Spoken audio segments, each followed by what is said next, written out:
आपण राहुल गांधी यांच्या स्वागतासाठी जमलेलो आहोत। राहुल गांधी हे आपल्या सगळ्यांचे नेते आहेत। संपूर्ण देशामध्ये भारत जोडो न्याय यात्रा घेऊन ते महाराष्ट्रामध्ये पोहोचलेले आहेत। मी स्वतः त्यांच्याबरोबर काश्मीरमध्ये चाललो भारत जोडो यात्रेत, आणि खरंच मला असं वाटलं की हा नेता देश जोडण्यासाठी, माणसांची मन जोडण्यासाठी या देशामध्ये चालतो आहे। मला आठवत आहे, इंदिरा गांधी होत्या आपल्या, आणि इंदिरा गांधी जेव्हा देशामध्ये राजकारण करत होत्या तेव्हा एक घोषणा आम्ही सगळेच देत होतो, इंदिरा गांधी आई है नई रोशनी लाई है। आज तीच नवी रोशनी घेऊन, नवा प्रकाश घेऊन या देशात आणि महाराष्ट्रामध्ये राहुल गांधी आलेले आहेत। आपण त्यांचं स्वागत केलं पाहिजे।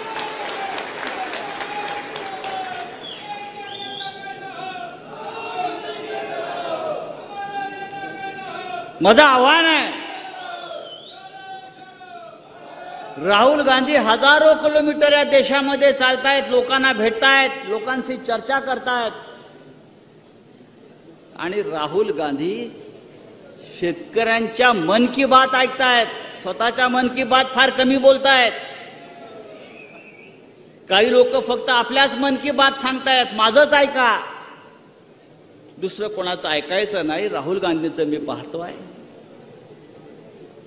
ते शेतकऱ्यांच्या, कष्टकऱ्यांच्या मन की बात ऐकतायत आणि त्या संदर्भात आपल्या भूमिका व्यक्त करतायत। राहुलजी महाराष्ट्रात आलेले आहेत। राहुल गांधी आता 2 दिवसात मुंबईला पोहोचतील, महाराष्ट्राच्या राजधानीत पोहोचतील, तिथेही त्यांचं भव्य स्वागत केलं जाईल। पण या देशामध्ये मोदींसाठी, अमित शहासाठी ज्या प्रकारे भाड्याने लोक आणावी लागतात, तशी या भारत जोडो यात्रेमध्ये, भारत जोडो न्याय यात्रेमध्ये चालण्यासाठी, सभेसाठी भाड्याने लोक आणलेली नाहीत। लोक स्वतःहून येत आहेत, लोक स्वतःहून चालतायत, लोक स्वतःहून आपले विचार मांडतायत, आणि हीच आपल्या देशामध्ये परिवर्तनाची नांदी आहे। आपण चांदवडला आहोत। चांदवड ही कांदा नगरी आहे, कांदा नगरी, पण या कांद्यानं शेतकऱ्याला आज पूर्ण रडवलेलं आहे। या देशामध्ये, या महाराष्ट्रामध्ये गद्दार आमदार आणि खासदाराला भाव मिळतो 50-50 कोटी रुपये,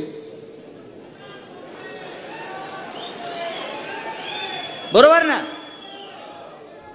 आमदार खासदाराला, गद्दाराला 50-50 कोटी रुपये भाव दिला जातो, पण शेतकऱ्याच्या कांद्याला भाव मिळत नाही, शेतकऱ्याच्या मालाला भाव मिळत नाही। आणि देशाचे पंतप्रधान हे स्वतःला विश्वगुरू समजतात, जगामध्ये मोठ्या मोठ्या गोष्टी करतात, आणि या देशातला शेतकरी मात्र रडतो आहे। ही अत्यंत गंभीर गोष्ट आहे। बेरोजगारीच्या गोष्टी करतात हटवण्याच्या, 2 कोटी लोकांना रोजगार, ही मोदीची गॅरंटी। पण कांदा निर्यात बंदीमुळे कांद्याशी संबंधित 25 लाख लोक या महाराष्ट्रामध्ये बेरोजगार झालेले आहेत। कांदा उद्योगाचं 20,000 कोटी रुपये नुकसान झालंय। नाशिक, धुळे, सोलापूर, नगरला याचा मोठा फटका बसलाय। फक्त कांदा नाही तर कांद्यावर अवलंबून असलेला ट्रान्सपोर्ट व्यवसाय, शेतकरी, व्यापारी, निर्यातदार, मजूर, ट्रान्सपोर्टर भिकायला लागलेला आहे। मध्यंतरी देशाचे पंतप्रधान इथे आले, नाशिकला आणि त्यांनी कांदा आंदोलकांना अटक करून नजरकैदेत ठेवलं. हे आमचं शेतकऱ्यांच्या विषयीचं धोरण आहे. असे पंतप्रधान या देशामध्ये कधी काळी जय जवान जय किसान हा नारा आपण घुमवला होता, हा नारा आपण दिला होता. पण या देशामध्ये आज किसान आणि जवान दोघांची अवस्था खराब आहे. काश्मीरच्या सीमेवर जवान मरतो आहे आणि देशामध्ये सर्वत्र किसान मरतो आहे. ही या प्रधानमंत्री मोदीची गॅरंटी आहे. आणि म्हणून आपल्याला सगळ्यांना या देशाला उज्ज्वल भविष्याची गॅरंटी देण्यासाठी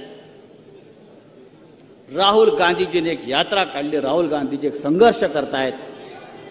त्या संघर्षाच्या यात्रेमध्ये आपण सगळ्यांनी सहभागी व्हायला पाहिजे. महाराष्ट्रामध्ये महाविकास आघाडी